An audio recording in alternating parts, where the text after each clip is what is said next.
Sania school ಮುಗಿಸಿ ಅದಾಗೆ ಕಾಲೇಜ್ಗೆ ಹೊಸದಾಗಿ ಜಾಯ್ನ್ ಆಗಿದ್ಲು. ಸಿಟಿಯಲ್ಲಿ ಎಲ್ಲಿರಬೇಕು ಅಂತ ಗೊತ್ತಾಗದೆ ಅವಳು ಹಾಸ್ಟೆಲ್ನಲ್ಲಿ ಇರಲು ಆರಂಭಿಸಿದಳು. ಆಗ ತಂದೆ ತಾಯಿ ಹಾಸ್ಟೆಲ್ಗೆ ಬಿಟ್ಟು ಹೋಗ್ಲು ಅಂತ ಬಂದಾಗ ತಂದೆ ಆಕೆಗೆ ಎಚ್ಚರಿಕೆ ಮಾತನ್ನು ಕೊಡ್ತಾರೆ. ನೋಡಮ್ಮ ಸಾನಿಯಾ, ತುಂಬ ದಿನಗಳಿಂದ ನೀವು ನಮ್ಮ ಜೊತೆ ಇದೆಯಾ, ಈಗ ಒಬ್ಬಂಟಿಯಾಗಿ ನೀನು ಈ ಹಾಸ್ಟೆಲಲ್ಲಿ ಇರಬೇಕು. ವಾರ್ಡನ್ ಜೊತೆ ನಾನು ಮಾತಾಡಿದ್ದೀನಿ, ನಿನಗೆ ಯಾವುದೇ ಥರನಾದ ತೊಂದರೆ ಆದರೆ ನನಗೆ ಹೇಳು ಅಂತಾರೆ. ಅಮ್ಮ ಕೂಡ ಅಷ್ಟೇ, ಭಯಭೀತ ಆಗಬೇಡ, ಹೆದರಬೇಡ ಕಣೆ, ನಾವು ನಿನ್ನ ಜೊತೆನೇ ಇರ್ತೀವಿ ಅಂತಾರೆ. ಅಮ್ಮ, ನಾನೇನು ಚಿಕ್ಕ ಹುಡುಗಿನ, ನಾನು ಹೆದರ್ಕೊಳ್ಳಲ್ಲ, ನಾನು ಒಬ್ಬಳೇ ಆರಾಮಾಗಿರ್ತೀನಿ, ನೀವು ಹೋಗಿ ಬನ್ನಿ ಅಂದಾಗ ತಂದೆ ತಾಯಿ ಆಕೆನ ಬಿಟ್ಟು ಹೋಗ್ತಾರೆ. ಅಯ್ಯೋ, ಹೇಳೋದೇನೆ ಹೇಳಿಬಿಟ್ಟೆ, ಈಗ ಒಬ್ಬಳೇ ಇರಬೇಕಲ್ವಾ ಅಂತ ತನ್ನ ರೂಮಿಗೆ ಹೋಗಿ ಮಲ್ಕೋತಾಳೆ. ಒಬ್ಬಂಟಿಯಾಗಿರೋದು ತುಂಬ ಕಷ್ಟ ಅಪ್ಪ. ಅಮ್ಮನಿಗೇನೋ ಹೇಳಿದೆ, ತುಂಬ ನಾನು ಬ್ರೇವ್ ಆಗಿರ್ತೀನಿ ಅಂತ, ಆದರೆ ತುಂಬ ಭಯ ಆಗ್ತಿದೆ. ನನ್ನ ಫ್ಲೋರಲ್ಲಂತೂ ಯಾರು ಒಬ್ಬರು ಇನ್ನೂ ಬಂದೇ ಇಲ್ಲ, ಹಿಂಗಿರೋದು ಇಲ್ಲಿ, ಈಗಂತೂ ನಾನು ಲೈಟ್ ಆನ್ ಮಾಡೇ ಇರ್ತೀನಿ ಅಂತ ಅವಳು ಆಚೆ ಕಡೆ ಬಂದು ನೋಡ್ತಿರ್ತಾಳೆ. ಆ ಫ್ಲೋರಲ್ಲಿ ಯಾರೂ ಆಜು ಬಾಜು ಇಲ್ಲ, ಆದರೆ ಪಕ್ಕದಲ್ಲಿರೋಂಥ ರೂಮ್ ಆದರೂ ಇದೆಯಲ್ಲ, ಎಲ್ಲಿ ಯಾರಾದರೂ ಬಂದರೆ ಪರವಾಗಿಲ್ಲ ಅಂತ ಅವಳು ತಂತಾನೆ ಒಬ್ಬಂಟಿಯಾಗಿ ಮಾತಾಡುತ್ತಾ ಅವಳು ಸಾನಿಯಾ ತನ್ನ ರೂಮಿಗೆ ವಾಪಸ್ ಹೋಗಿ ಮಲ್ಕೊಂಡ್ಬಿಡ್ತಾಳೆ. ಮತ್ತೆ ಮಾರನೇ ದಿವಸ ತನ್ನ ಕಾಲೇಜ್ ಮುಗಿಸ್ಕೊಂಡು ಪ್ರತಿನಿತ್ಯ ಅವಳು ಹೀಗೆ ಮಾಡ್ತಿರ್ತಾಳೆ. ಒಂದು ವಾರ ಕಳೆದ್ರೂ ತನ್ನ ಪಕ್ಕದ ರೂಮಲ್ಲಿ ಯಾರೂ ಬರದೇ ಇರೋದನ್ನು ನೋಡಿ ವಾರ್ಡನ್ ಹತ್ರ ಕೇಳಲು ಹೋಗ್ತಾಳೆ. ವಾರ್ಡನ್ ಮೇಡಮ್, ಯಾಕೆ ನನ್ನ ಹತ್ರ ಇರೋ ಆ ಪಕ್ಕದಲ್ಲಿರುವಂಥ ರೂಮಲ್ಲಿ ಯಾರೂ ಬಂದಿಲ್ಲ ಅಂತ ಕೇಳ್ತಾಳೆ. ಓ, ಆ ರೂಮಲ್ಲ, ಅದು ನಾವು ಸ್ಟೋರ್ ರೂಮ್ ಮಾಡಿದ್ದೀವಿ, ಅಲ್ಲಿ ಯಾರೂ ವಾಸವಾಗಿರೋದಿಲ್ಲಮ್ಮ, ಅದು ಹಾಗೆ ಇರುತ್ತೆ, ಸ್ಟೋರ್ ರೂಮ್ ಮಾಡಿದ್ದೀವಿ ಅಂತಾರೆ. ಹೌದಾ, ಅಯ್ಯೋ ಶಿವನಿ ಅಂತ ವಾಪಸ್ ತನ್ನ ರೂಮಿಗೆ ಹೋಗಿ. ಹೀಗೆ ಸಾನಿಯಾ ಪ್ರತಿನಿತ್ಯ ತನ್ನ ಕೆಲಸ ಮಾಡ್ತಿರ್ಬೇಕಾದ್ರೆ, ಸ್ಟಡಿ ಮಾಡ್ತಿರ್ಬೇಕಾದ್ರೆ ಒಂದು ದಿವಸ ಆ ರೂಮಿನಿಂದ ಲೈಟ್ ಆನ್ ಆಗಿರೋದನ್ನು ನೋಡ್ತಾಳೆ. ಅಯ್ಯೋ, ಆ ರೂಮಲ್ಲಿ ಯಾರೂ ಇಲ್ಲ ಅಂತಾರೆ, ಮತ್ತು ಹೇಗೆ ಆ ರೂಮಲ್ಲಿ ಲೈಟ್ ಆನ್ ಆಗಿದೆಯಲ್ಲ, ಯಾರಿರ್ಬೋದು ಆ ರೂಮಲ್ಲಿ? ವಾರ್ಡನ್ ಮೇಡಮ್ ಅಂದರು ಆ ರೂಮಲ್ಲಿ ನಾವು ಸ್ಟೋರ್ ಮಾಡಿದ್ದೀವಿ, ಏನೋ ಸ್ಟೋರೇಜ್ ಸಾಮಾನೆಲ್ಲ ಇಟ್ಟಿದ್ದೀವಿ, ವಸ್ತುಗಳನ್ನ ಇಟ್ಟಿದ್ದೀವಿ ಅಂತ ನೋಡ್ತೀನಿ ತಾಳಿ ಅಂತ ಅವಳು ಹೊರಗಡೆ ಬಂದು ಆ ಡೋರನ್ನು ತಡ್ತಾಳೆ. ಆ ರೂಮಿಂದ ಒಬ್ಬ ಹುಡುಗಿ ಹೊರಗಡೆ ಬರ್ತಾಳೆ. ಯಾರು ನೀವು ಅಂತ ಕೇಳ್ತಾಳೆ. ನೀವು ಈ ರೂಮಲ್ಲಿ ಹೊಸದಾಗಿ ಬಂದಿದ್ದೀರಾ ಅಂತ ಕೇಳ್ತಾಳೆ. ಅವಳೇನು ಉತ್ತರ ಕೊಡೋದೇ ಇಲ್ಲ. ವಾರ್ಡನ್ ಮೇಡಮ್ ಹೇಳಿದ್ರು ಇದು ಸ್ಟೋರ್ ರೂಮ್ ಅಂತ, ಆದರೆ ನೀವು ಇಲ್ಲಿ ಇರ್ತಾ ಇದ್ದೀರಾ? ಹೌದು, ನಾನಿಲ್ಲ ತುಂಬ ದಿನಗಳಿಂದ ಇರ್ತೀವಿ. ತುಂಬ ದಿನಗಳಿಂದ ಅಂದರೆ ನೀವು ಸ್ಟೋರ್ ರೂಮ್ ಆಗೋಕ್ಕಿಂತ ಮುಂಚೆ ಇರ್ತಿದ್ರಾ, ಇವಾಗ ಮತ್ತೆ ಖಾಲಿ ಮಾಡಿ ಇರ್ತಾ ಇದ್ದೀರಾ? ಹೌದಾ, ಒಳ್ಳೆಯದೇ ಆಯಿತು, ನನಗೂ ಫ್ರೆಂಡ್ ಸಿಕ್ಕಂಗಾಯಿತು. ಮತ್ತು ನಿಮಗೇನಾದರೂ ಹೆದರಿಕೆ ಆಗ್ತಿತ್ತು ಅಂದರೆ ನನ್ನ ರೂಮಲ್ಲಿ ಬನ್ನಿ, ಇಬ್ಬರು ನಾವು ಒಟ್ಟಿಗೆ ಮಲ್ಕೊಳ್ಳೋಣ, ಸ್ಟಡಿ ಮಾಡೋಣ ಅಂತ ಸಾನಿಯಾ ತಂತಾನೆ ಎಲ್ಲವನ್ನು ಮಾತಾಡ್ತಾಳೆ. ಆದರೆ ಅವಳು ಮಾತ್ರ ಏನೂ ಮಾತಾಡೋದಿಲ್ಲ, ಸುಮ್ಮನೆ ನಿಂತ್ಕೊಂಡ್ಬಿಡ್ತಾಳೆ. ನಿಮಗೂ ಕತ್ಲೆ ಅಂದರೆ ಹೆದರಿಕೆ ಆಗ್ತಿರ್ಬೇಕಲ್ಲ, ನೀವು ನನ್ನ ರೂಮಿಗೆ ಬರ್ರಿ ಅಂದಾಗ ಕತ್ಲೆ ಅಂದರೆ ನನಗೆ ಹೆದರಿಕೆ ಆಗೋದಿಲ್ಲ, ಬೇಕಂದರೆ ನೀನೇ ನನ್ನ ರೂಮಲ್ಲಿ ಬಂದು ಮಲ್ಕೋ ಅಂತ ಹೇಳ್ತಾಳೆ. ಹೌದಾ, ನಾನು ಬರ್ಬೋದು, ಹಾಗಾದರೆ ಸರಿ, ನಾನು ಈಗ ಹೋಗಿ ಹೀಗೆ ನನ್ನ ಸಾಮಾನನ್ನ ತೊಗೊಂಡು ಬರ್ತೀನಿ ಅಂತ ಸಾನಿಯಾ ತನ್ನ ರೂಮಿಗೆ ಹೋಗಿ ತೆಲ್ಗೆಂಬು ಹಾಸಿಗೆ ತೊಗೊಂಡು ಆಕೆ ಪಕ್ಕದ ರೂಮಿಗೆ ಹೋಗುವಷ್ಟರಲ್ಲಿ ಸಾನಿಯಾನ ಬೆಸ್ಟ್ ಫ್ರೆಂಡ್ ಅಂಜಲಿ ಅದನ್ನು ನೋಡ್ತಾಳೆ. ಏನಿದು, ವಾರ್ಡನ್ ಮೇಡಮ್ ಹೇಳಿದ್ರು ಇದು ಸ್ಟೋರ್ ರೂಮ್ ಅಂತ, ಆದರೆ ಈ ಸಾನಿಯಾ ಅಲ್ಲೇನು ಮಾಡ್ತಾ ಇದ್ದಾಳೆ? ಆ ಸ್ಟೋರ್ ರೂಮಲ್ಲಿ ಮಲ್ಗೋಕೆ ಹೋಗ್ತಾಳಾ? ಏನಿದು ನಂಗೆ ಅರ್ಥ ಆಗ್ತಿಲ್ಲ ಅಂತ ಅವಳು ಪದೇ ಪದೇ ಸಾನಿಯಾ ಸಾನಿಯಾ ಅಂತ ಕೂಗಿದ್ರು ಸಾನಿಯಾ ಕೇಳಲ್ಲ. ಅಂಜಲಿ ಓಡೋಡಿ ಆ ರೂಮಿನ ಹತ್ರ ಹೋಗುವಷ್ಟರಲ್ಲಿ ಸಾನಿಯಾ ಒಳಗಡೆ ಹೋಗಿ ಬಾಗ್ಲನ್ನು ಹಾಕೊಂಡ್ಬಿಡ್ತಾಳೆ. ಅಂಜಲಿ ಎಷ್ಟು ಒದರಿದ್ರೂ ಡೋರ್ ಓಪನ್ ಆಗೋದೇ ಇಲ್ಲ. ಅಯ್ಯೋ, ಇದೇನು ಜಾಮ್ ಆಗೋಯ್ತಾ? ಈ ಎಲ್ಲ ವಿಷಯಗಳನ್ನ ನಾನು ವಾರ್ಡನ್ ಹತ್ರ ಹೇಳಲೇಬೇಕು ಅಂತ ಬೇಗನೆ ವಾರ್ಡನ್ ಹತ್ರ ಹೋಗ್ತಾಳೆ. ಇಲ್ಲಿ ಸಾನಿಯಾ ರೂಮಲ್ಲಿ ಹೋಗ್ತಾಳೆ. ಅಯ್ಯೋ, ಈ ರೂಮು ನನ್ನ ರೂಮ್ ಥರನೇ ಇದೆ ಅಂತ ಹೇಳ್ತಾಳೆ. ಹೌದು, ಇಲ್ಲಿ ಎಲ್ಲ ರೂಮ್ಗಳು ಒಂದೇ ಥರ ಇದೆ. ಹೌದಾ, ನಾನಂತರೂ ನೋಡಿಲ್ಲಪ್ಪ, ನೀವು ನೋಡಿದ್ದೀರಾ ಎಲ್ಲ ರೂಮ್ಗಳನ್ನ ಅಂತಾಳೆ.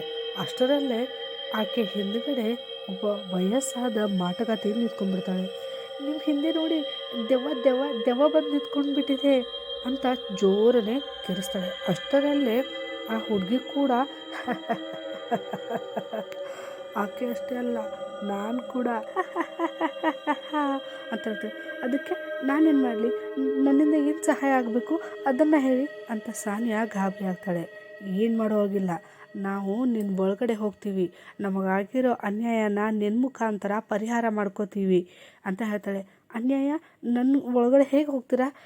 ಯಾಕೆ ಈ ಥರ ಎಲ್ಲ ಮಾಡ್ತೀರಾ ಅಂತ ಸಾನಿಯಾ ಕೇಳ್ತಾಳೆ. ಆಗ ಆ ಅಜ್ಜಿ ಕೂಡ ಹೌದು, ಇಲ್ಲಿರೋ ವಾರ್ಡನ್ನಿಂದ ನಮಗೆ ತುಂಬ ತೊಂದರೆ ಆಗಿದೆ, ಅವಳಿಂದನೇ ನಮ್ಮ ಜೀವನ ಎಲ್ಲ ಹಾಳಾಗಿರೋದು.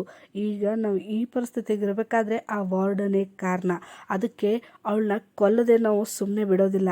ನಮ್ಮಿಬ್ಬರಿಗೂ ಸಹಾಯ ಮಾಡು, ನಾವು ನಿನ್ನೊಳಗೆ ಬಂದು ಅವಳಿಗೆ ಸರಿಯಾಗಿ ಪಾಠ ಕಲಿಸ್ತೀವಿ. ಅವಳು ಮಾಡಿರೋಂಥ ಕುತಂತ್ರ ಒಂದ ಎರಡ, ನಾನು ಈ ವಯಸ್ಸಲ್ಲಿ ದೆವ್ವ ಆಗಿ ತಿರ್ಗಾಡೋಕ್ಕೆ ಅವಳೇ ಕಾರಣ. ನನ್ನ ಮಗಳ ಜೀವನನೂ ಅವಳೇ ಹಾಳು ಮಾಡಿದ್ದಾಳೆ.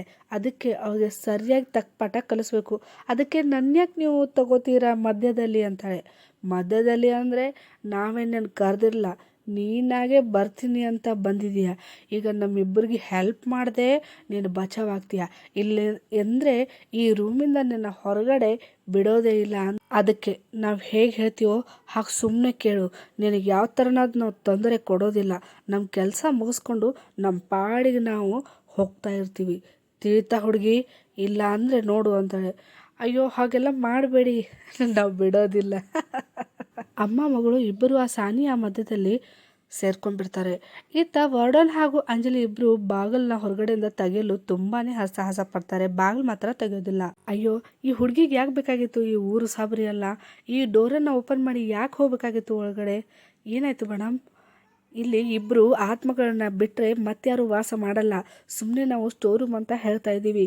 ಆದರೆ ಇಲ್ಲಿ ಮೊದಲೇ ಈ ಹಾಸ್ಟೆಲಲ್ಲಿ ಕೆಲಸ ಮಾಡ್ತಿದ್ದ ಅಜ್ಜಿ ಹಾಗೂ ಅವಳ ಮಗಳು ಇಬ್ಬರು ಬ್ಲ್ಯಾಕ್ ಮ್ಯಾಜಿಕ್ ಮಾಡ್ತಿದ್ರು. ಅವ್ರನ್ನ ಈ ವಾರ್ಡನ್ ಕೆಲಸ ತೆಗೆದು ಹಾಕಿ ಪೊಲೀಸರಿಗೆ ಹಿಡಿದು ಕೊಡ್ಬೇಕು ಅನ್ನೋಷ್ಟರಲ್ಲಿ ಅವರು ಸತ್ತು ಹೋಗಿ ಈ ರೂಮ್ನಲ್ಲೇ ಅವರು ಆತ್ಮಗಳು ಬಂದಿಯಾಗಿವೆ. ಅದಕ್ಕೆ ಈ ರೂಮನ್ನು ಯಾವತ್ತೂ ಓಪನ್ ಮಾಡ್ತಿರ್ಲಿಲ್ಲ, ಯಾರಿಗೂ ಕೊಡ್ತಿರ್ಲಿಲ್ಲ ಅಂತ ವಾರ್ಡನ್ ಹೇಳ್ತಿರ್ತಾಳೆ. ಇದನ್ನೆಲ್ಲ ಕೇಳಿ ಅಯ್ಯೋ, ಹಾಗಾದರೆ ನಾವು ಸಾನಿಯಾನ ತುಂಬ ಬೇಗನೆ ಹೊರಗಡೆ ತೊಗೊಂಡು ಬರಬೇಕು ಮೇಡಮ್, ಹೇಗಾದರೂ ಮಾಡಿ ಬಚಾವ್ ಮಾಡಬೇಕು. ಹೌದು ಅನ್ನುವಷ್ಟರಲ್ಲೇ ಸಾನಿಯಾ ಆ ಡೋರಿಂದ ಹೊರಗಡೆ ಬಂದುಬಿಡ್ತಾಳೆ. ಏನಮ್ಮ ಸಾನಿಯಾ, ಯಾಕೆ ನೀನು ಆ ರೂಮಲ್ಲಿ ಒಳಗಡೆ ಹೋಗಿದ್ದೆ ಅಂತ ವಾರ್ಡನ್ ಬೇಷ್ಟರಲ್ಲಿ ಅವಳ ಕಣ್ಣು ಕೆಂಪಗಾಗ್ಬಿಡುತ್ತೆ.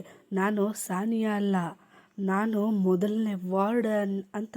ನೀವೆಲ್ಲರೂ ಮಾಡಿದ ಅನ್ಯಾಯಕ್ಕೆ ನಿಮಗೆ ತಕ್ಕ ಪಾಠ ಕಲಿಸಲು ಬಂದಿದ್ದೇನೆ ಅಂತ ಭಯಂಕರವಾಗಿ ನಗ್ತಾಳೆ. ಆಗ ಅಂಜಲಿ ಮತ್ತು ವಾರ್ಡನ್ ಇಬ್ಬರು ಗಾಬರಿ ಆಗ್ತಾರೆ. ನಾನು ಏನು ಮಾಡ್ಕೊಳಕ್ಕಾಗಲ್ಲ, ನಾನು ಸರಿಯಾಗಿ ಮಾಡ್ತೀನಿ, ನೋಡ್ತಾ ಇರು, ನಿಮಗೆ ನಾನು ತಕ್ಕ ಪಾಠ ಕಲಿಸ್ತೀನಿ ಅಂತ ವಾರ್ಡನ್ ಹೇಳುವಷ್ಟರಲ್ಲಿ ಆವಾಗ ಆ ಭೂತ ಕೂಡ ನಿನಗೆ ತುಂಬಾ ಧೈರ್ಯ ಇದೆ ಕಣೆ, ನಾನು ಬಂದರೂ ನಿನಗೆ ಭಯ ಇಲ್ಲ ಅಲ್ಲ, ನಿನ್ನ ಇಷ್ಟಕ್ಕೆ ಸುಮ್ಮನೆ ಬಿಡೋದಿಲ್ಲ ಅಂತ ಆಕೆ ಕುತ್ತಿಗೆಯನ್ನು ಹಿಡಿದು ಅವಳು ಪ್ರಾಣ ತೆಗೆಯಲು ಪ್ರಯತ್ನ ಪಡ್ತಾಳೆ. ಇದನ್ನೆಲ್ಲ ನೋಡಿದ ಅಂಜಲಿ ತುಂಬಾ ಭಯಪಟ್ಟು ಅಲ್ಲಿಂದ ಓಡ್ ಹೋಗಿ ಆ ಹಾಸ್ಟೆಲ್ನಲ್ಲಿದ್ದ ಹಳೆಯ ವಿದ್ಯಾರ್ಥಿಯನ್ನು ಭೇಟಿಯಾಗ್ತಾಳೆ. ವಾರ್ಡನ್ನ ಒಬ್ಬ ಮಾಟಗಾತಿ ಕೊಲ್ತಾ ಇದ್ದಾಳೆ ಅಂತ ಹೇಳ್ತಾಳೆ. ಹೌದಾ, ಏನು ಹೇಳ್ತಿದ್ದೀಯಾ ನೀನು, ಮಾಟಗಾತಿನ ಅಂತ ಆ ಹಳೆ ವಿದ್ಯಾರ್ಥಿ ಕೇಳ್ತಾಳೆ. ಹೌದು, ಆ ಭೂತ ಆ ವಾರ್ಡನ್ ಕುತ್ತಿಗೆ ಪಟ್ಟಿಗೆಯನ್ನು ಹಿಡಿದು ನಿನ್ನ ಕೊಂದು ಹಾಕ್ಬಿಡ್ತೀನಿ ಅಂತಿದ್ದಾಳೆ. ಹೌದಾ? ಹೌದು, ನನಗೆಲ್ಲ ವಿಷಯ ಗೊತ್ತು. ಆ ರೂಮಲ್ಲಿ ಇಬ್ಬರು ಅಮ್ಮ ಮಗಳು ಇದ್ದರು. ಅವರು ಅಲ್ಲಿ ಮಾಯಾಶಕ್ತಿಯಿಂದ ಅಂದರೆ ಬ್ಲ್ಯಾಕ್ ಮ್ಯಾಜಿಕ್ ಮಾಡ್ತಿದ್ರು. ಅವರೀಗ ಹೊರಗಡೆ ಬಂದ್ರೆ ಹಾಗಾದರೆ ಅವ್ರನ್ನ ನಾವು ತಡಿಲೇಬೇಕು, ಹಾಗೂ ನಮ್ಮ ವಾರ್ಡನ್ನನ್ನು ಬದುಕಿಸ್ಕೋಬೇಕು. ಅದು ಹೇಗೆ ಅಂತ ಕೇಳ್ತಾಳೆ. ಅದು ಹೇಗೆ ಅಂದರೆ ಬ್ಲ್ಯಾಕ್ ಮ್ಯಾಜಿಕ್ ಮಾಡುತ್ತಿದ್ದ ವಸ್ತುಗಳೆಲ್ಲ ಆ ರೂಮಲ್ಲೇ ಇರಬೇಕು. ಅದರ ವಿಷಯ ನನಗೆ ಗೊತ್ತಿದೆ. ನೀನು ವಾರ್ಡನ್ನ ಪ್ರಾಣನ ಉಳಿಸೋ ಪ್ರಯತ್ನ ಮಾಡು, ನಾನು ಅದಕ್ಕೆ ಬೆಂಕಿ ಹಚ್ಚಿಬಿಡ್ತೀನಿ ಅಂತ ಇಬ್ಬರು ಓಡ್ ಹೋಗ್ತಾರೆ. ಅಲ್ಲಿ ಅಂಜಲಿ ಆ ವಾರ್ಡನ್ನ ಉಳಿಸ್ಬೇಕು ಅಂತ ಆ ದೆವ್ವನ ಜೊತೆ ಹರಸಾಹಸ ಪಡ್ತಿರ್ತಾಳೆ. ಹಳೆ ವಿದ್ಯಾರ್ಥಿನಿ ರೀನಾ ಅವಳು ಆ ರೂಮಲ್ಲಿ ಬಂದು ಬ್ಲ್ಯಾಕ್ ಮ್ಯಾಜಿಕ್ ಮಾಡೋದಂಥ ವಸ್ತುಗಳನ್ನ ಹುಡುಕ್ತಾ ಇರ್ತಾಳೆ. ಇತ್ತ ಭೂತ, ಏನೇ ಅಂಜಲಿ, ನೀನು ನಿಮ್ಮ ವಾರ್ಡನ್ನ ಉಳಿಸ್ಕೊಳಕ್ಕೆ ಬಂದಿದೀಯಾ? ನಿಮ್ಮ ವಾರ್ಡನ್ ಜೊತೆ ನಿನ್ನನ್ನು ಮುಗಿಸ್ಬಿಡ್ತೀನಿ, ಸುಮ್ಮನೆ ಹೋಗು ಇಲ್ಲಿಂದ. ಈ ಹಾಸ್ಟೆಲಲ್ಲಿದ್ದ ಎಲ್ಲರನ್ನೂ ಕತೆ ಮುಗಿಸ್ಬಿಡ್ತೀನಿ ಅಷ್ಟೇ, ಯಾರೂ ಉಳಿಯೋದಿಲ್ಲ. ಆಮೇಲೆ ಕೊಲ್ಲಬೇಕಾದ ನಿನ್ನನ್ನು ಇಲ್ಲೇ ಮುಗಿಸ್ಬಿಡ್ತೀನಿ ಅಂತ ಆಕೆ ಕುತ್ತಿಗೆಯನ್ನು ಹಿಡಿತಾಳೆ. ಅಷ್ಟರಲ್ಲೇ ರೀನಾ ಆ ಬ್ಲ್ಯಾಕ್ ಮ್ಯಾಜಿಕ್ ಮಾಡಿದಂಥ ಎಲ್ಲ ವಸ್ತುಗಳಿಗೆ ಬೆಂಕಿ ಹಚ್ಚಿಬಿಡ್ತಾಳೆ. ಅದಕ್ಕೆ ಹೇಗೆ ಬೆಂಕಿ ಹಚ್ತಾಳೋ ಆವಾಗ ಆ ಇಬ್ಬರು ಭೂತಗಳಿಗೆ ಮಾಟಗಾತಿಗೆ ಇಬ್ಬರು ಬೆಂಕಿಯಲ್ಲಿ ಬೆಂದು ಅಲ್ಲೇ ಭಸ್ಮವಾಗಿಬಿಡ್ತಾರೆ. ಸಾನಿಯಾಗೆ ಪ್ರಜ್ಞೆ ಬಂದ್ಬಿಡುತ್ತೆ. ಹಾಗೂ ರೀನಾ ಮಾಡಿದ ಸಹಾಯಕ್ಕೆ ವಾರ್ಡನ್ ಹೃದಯಪೂರ್ವಕವಾಗಿ ರೀನಾಗೆ ಅಭಿನಂದನೆ ಸಲ್ಲಿಸ್ತಾರೆ.